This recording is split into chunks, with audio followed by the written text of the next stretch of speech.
Our next guest today at NJIT is Ray Vaccari, who is the Director of New Jersey Advanced Manufacturing Talent Network. A mouthful.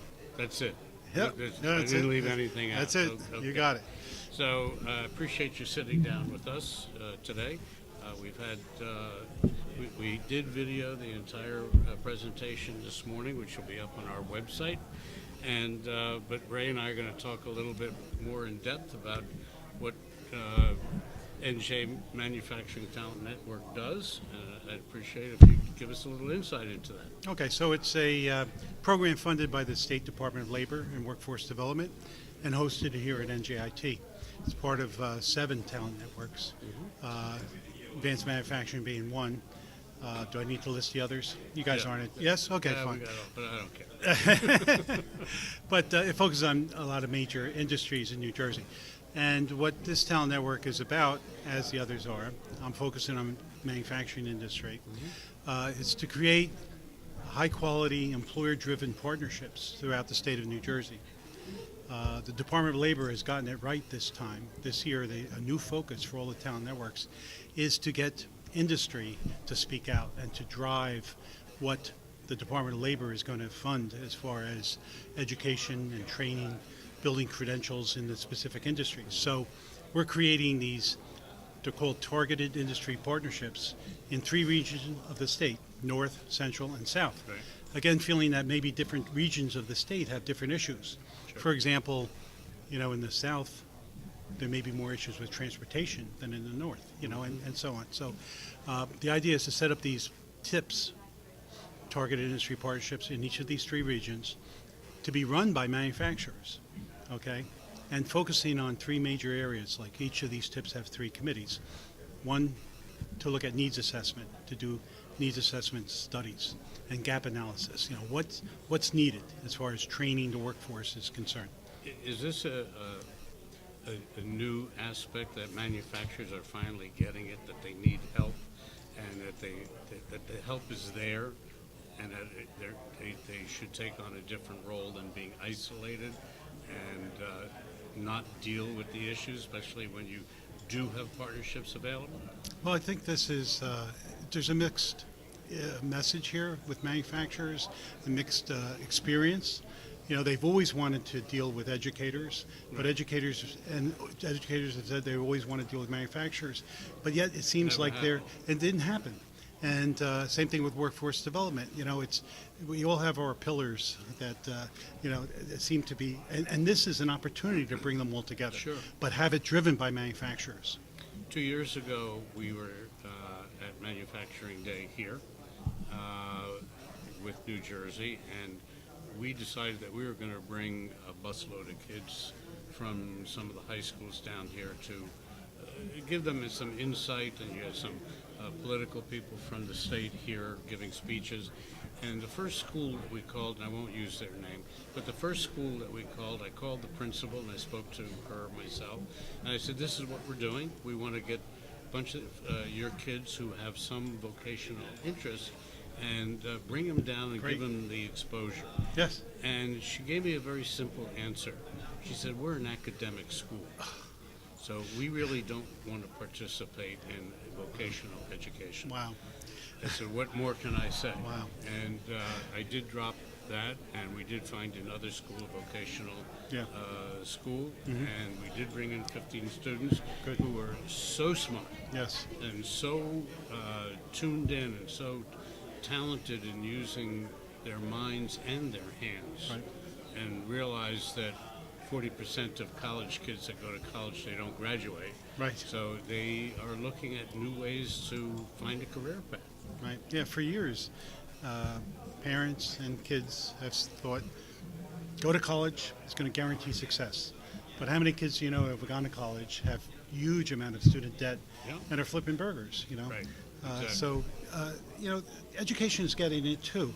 We're working with the Department of Education, and it's the Office of College and Career Readiness. So it used to be a stronger focus, much stronger focus on college readiness, but now they're switching to career readiness. And this is what we're talking about, preparing these young people for careers. And why not go to work right out of high school, go to work in a good manufacturing firm that's interested in your development, have them pay for your college education. You know, why not? That's the perfect, the best engineers we have are those that do that, go to college after they start working and get some idea of what they're doing. Sure. You get a kind of a flavor as to the path that they want to take. We've run across, Tim Grady and myself have run across a couple of very creative ideas that manufacturers have done where they affiliated themselves with a school like NJIT. But in addition to which, this one particular case, 5 manufacturing companies who had skill gap issues and people going into retirement in a very small work pool area. And these 5 companies got together and said, you know what, let's create our own training school. Terrific. And they did. Yes. And the 5 of them participated financially and educationally, and some of the retiree or about to retire did the training. Beautiful. And here they created their own workforce, and it's still going on. And the more kids that are coming up, they've got they get a accreditation, and they get a job in one of the 5 companies, and it's really been working very well. They've been doing this now for 3 years. Terrific. So there's a lot of new creative methodologies that are coming out, and I'm really thrilled to see this. And Tim and I have been doing Manufacturing Talk Radio now for 3 years, and in the 3 years, Big we changes. have seen huge changes. Yes. Huge changes, which gives Terrific. us huge topics to talk about. Yes, it's great. So, what's the next step for NJIT And the Advanced Manufacturing Talent. Well, Network? the other thing is, you know, a lot of companies, they're looking to hire experienced workers, and you know, they know they're not there, right? You know, any company in their right mind would not let any of their experienced workers go, and no matter what high draft pick it is, you know.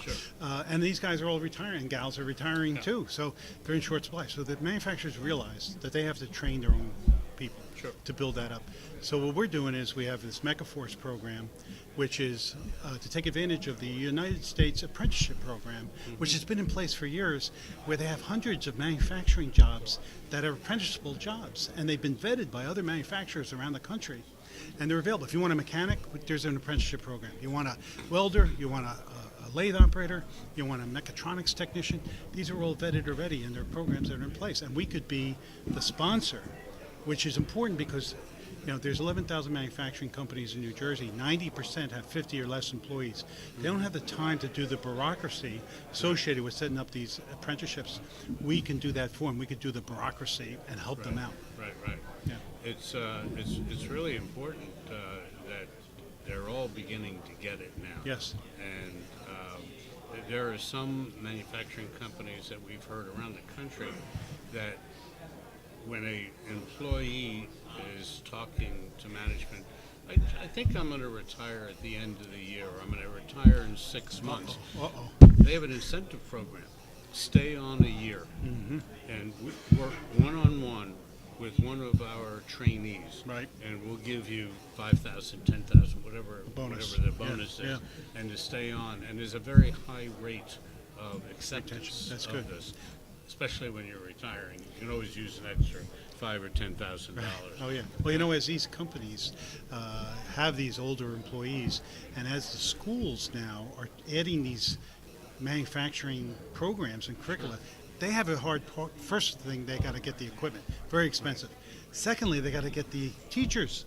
Right. And the teachers aren't there. So we're hoping that some of these manufacturing employees that are retiring, they could transition into even part-time teaching. You know, just they don't have to fully retire, but their experience is so valuable and so needed.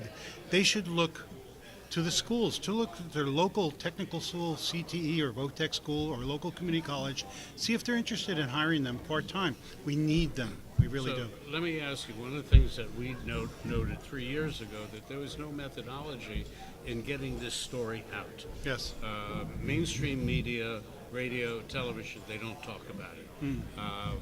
We came along, Manufacturing Talk Radio, and we we're getting a You're lot doing of a great job, accolades yes. for what we're doing. Wonderful. And we're having a lot Yeah. of fun doing it. Yes. And we're getting a lot of education out of it. And it seems as though that there is a success that's coming. Yes. Because since we started this, you're doing this, another organization is doing that.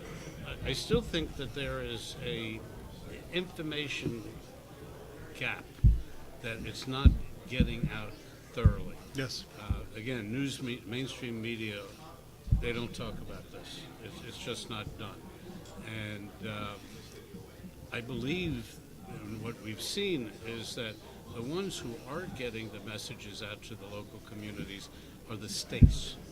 The states like New Jersey and JIT, the states are the ones who are stepping up to the plate doing these things. Right. We've seen it in Arizona, we've seen it in Texas, we've seen it in California. Right. Again, it's state level. Federal government they're so wrapped up with, I don't want to say what. Yeah.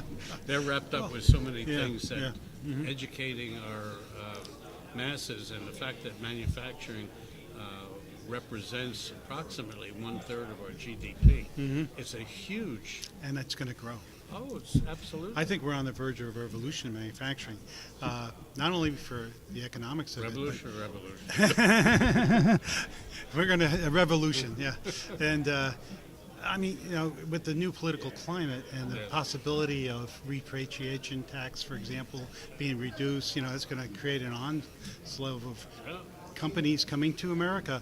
But the issue is going to be, do we have the talent to help them do their jobs? So we've got to be ready, and I believe it's happening. And the schools are turning around. They're doing it.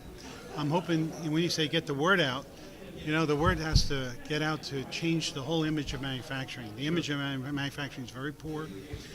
People think it's a dirty, Dark, unsafe. dirty, dangerous. Yeah, and it's not a good career move, because why should I work for a manufacturing company if next week it's going to move to China? You know, people have to understand that that's all changing. You know, we have companies coming back from China. We have a company in North Jersey that came back after 25 years in China. Really? They came back to Is Clifton, that New right? Jersey. Yeah, I can't remember the name of the company, but it's a high-end garment manufacturer in Clifton, New Jersey. I could get you the information for I'd them love later. to hear Yes. about the company that did come back. Yes, yes. If you could. I will. I'll give you that information.